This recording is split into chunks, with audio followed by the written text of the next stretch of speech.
দেখুন মিতালি দেবী, যা হবার তো হয়ে গেছে। আমরা হাজার চেষ্টা করেও আপনার মেয়েকে ফিরিয়ে আনতে পারবো না। আপনি একটু শক্ত হন আর আমাদের সঙ্গে একটু সহযোগিতা করুন, তাহলে অন্তত আপনার মেয়ের খুনিকে ধরে আমরা সাজা দিতে পারবো। প্লিজ একটু শান্ত হন। রেণুকা, একটু জল দাও। জলটা খান, কাঁদবেন না প্লিজ।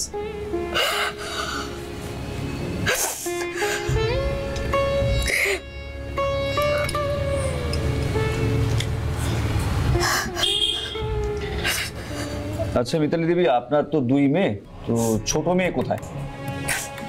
ও দেওঘর বেড়াতে গেছে। কেন হঠাৎ দেওঘর বেড়াতে গেছে কেন? আমার বোনের মেয়ে, মানে ওর মাস্তুতো বোন চিনি আর আমার মেয়ে খুব ভাব। চিনি আর চিনির বর দেওঘর বেড়াতে যাচ্ছিল, আমার মেয়েকে বলল তুইও চল। অনেকদিন কোথাও বেড়াতে যায়নি বলে, তাই আর কি। তো আপনার বড় মেয়ে কৌশানী কি করতো? ও একটা ছোট কোম্পানিতে কাজ করতো, মানে ট্যুর কোম্পানি। ডানলপে ওর অফিস ছিল। আচ্ছা, আপনার মেয়েদের বিয়ে দেওয়ার কথা কখনো ভাবেনি আপনি? ছোট মেয়ে তো কলেজে পড়ে, বড় মেয়ের একবার বিয়ে দিয়েছিলাম, বিয়েটা ওর ভেঙে গেছে। ডিভোর্সের কেস এখনো চলছে।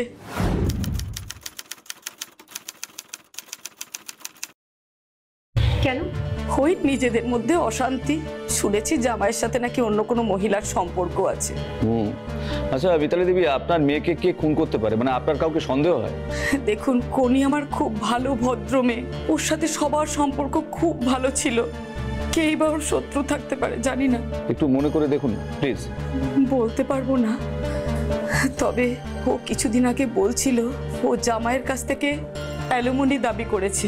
সেই ক্ষেত্রে কি আপনার মনে হচ্ছে যে আপনার জামাই নিজে বা কোনো ভাড়াটে খুনিকে দিয়ে আপনার মেয়েকে মেরেছে? বলতে পারবো না। আচ্ছা, আপনার মেয়ের কি সম্বন্ধ করে বিয়ে হয়েছিল?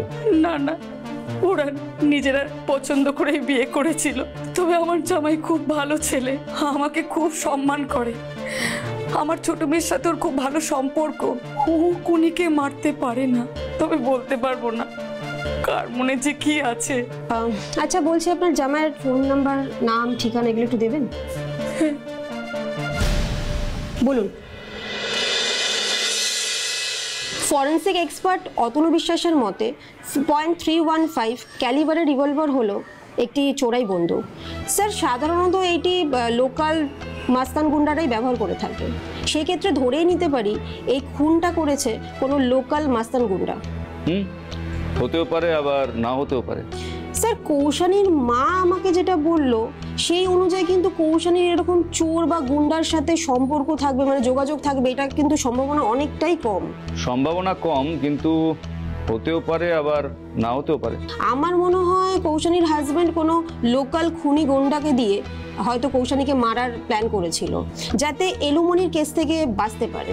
এক্ষেত্রেও বলবো হতেও পারে আবার না হতেও পারে।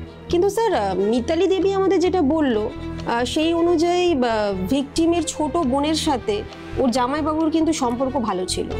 ভালো মানে খুবই ভালো সম্পর্ক ছিল। আমার মনে হয় শালি জামাইবাবু দুজনে এক হয়ে হয়তো ভিকটিমকে দুনিয়া থেকে সরিয়ে দিয়েছে আর নিজে আউট অফ স্টেশনে বসে আছে। এখানে কিন্তু আমার একই উত্তর, হতেও পারে আবার না হতেও পারে। স্যার, আমরা কৌশানীর হাজব্যান্ডকে কি ধরে আনতে পারি না? কিসের ভিত্তিতে তুলবো রেণুকা? দেখো, আমাদের কাছে তো সেরকম কোনো তথ্য প্রমাণ বা জোরদার সওয়াল নেই। হ্যাঁ, এটা করতে পারি যে হাজব্যান্ড হিসেবে তাকে আমরা জিজ্ঞাসাবাদ করতেই পারি, কিন্তু আমিও যেহেতু তোমার মতো ওকেই সবচেয়ে বেশি সাসপেক্ট মনে করছি, তাই সওয়ালগুলো আরেকটু পোক্ত করে ওকে জিজ্ঞাসাবাদ করতে চাইছি। না হলে ব্যাটা ফসকে যাবে বা আগে থেকে কনসাস হয়ে যাবে। Yes sir. তাহলে কি করব এখন, মানে কি করণীয় এখন আমাদের স্যার? সোর্স যেহেতু .315 ক্যালিবারের রিভলভার, তাই আমার মনে হয় আন্ডারওয়ার্ল্ডের সঙ্গে পুরোপুরি কানেকশন আছে। রুম চাই, বুঝলে রেণুকা? রুম মানে জানো তো? রুম হলো গোপন আর আধা গোপন খবর, যেটা গুজব আর ভেতর থেকে তুলে আনা। স্যার, আমি পচা আর কার্তিককে অ্যাক্টিভ করে দিয়েছি, ওরা অ্যাজ সুন অ্যাজ পসিবল আমাকে আপডেট দেবে। বাহ, ভেরি গুড জব।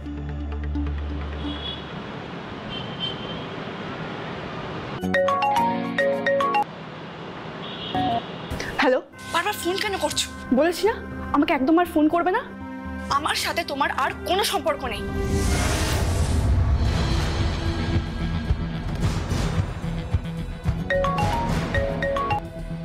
আবার কেন ফোন করছো? তোমার আর আমার মধ্যে সব সম্পর্ক শেষ। আচ্ছা আমার আমার আমার কথাটা একটু শোনো, আমাকে বলতে তো দেবে।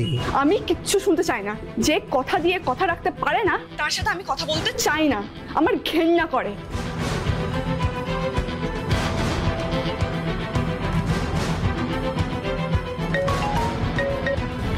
আমি কিন্তু বারণ করেছি ফোন করতে। আজ সারাক্ষণ আমি বসেছিলাম, আর তুমি কি করলে? শোনো, আমি কিন্তু লাস্ট ওয়ার্নিং দিচ্ছি, এরপর যদি আমাকে একবারও ফোন করেছো তাহলে কিন্তু আমি বাধ্য হব অন্য ব্যবস্থা করতে। তখন কিন্তু আমাকে দোষ দিতে পারবে না। একবার অন্তত আমার কথাটা শোনো, আমি কি করছি সেটা তো জানবে। Just shut up.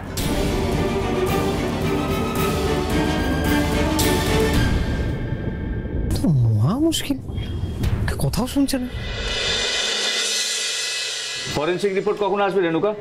Sir phone করেছিলাম, বললো দুপুরের মধ্যে চলে আসবে। আর পচা আর কার্তিকের কি খবর, ওরা কিছু জানিয়েছে? না স্যার, এখনো পর্যন্ত কিছু জানায়নি। ঠিক আছে, তুমি এক কাজ করো, ওদেরকে ফোন করো না, ওরা প্রবলেমে পড়তে পারে। আসবো স্যার? আসুন। স্যার আমি সুব্রত সেন। বসুন।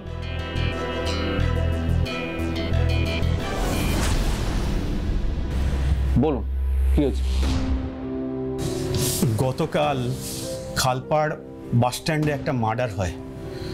কৌশানী সেন, আমি ওনার স্বামী সুব্রত সেন।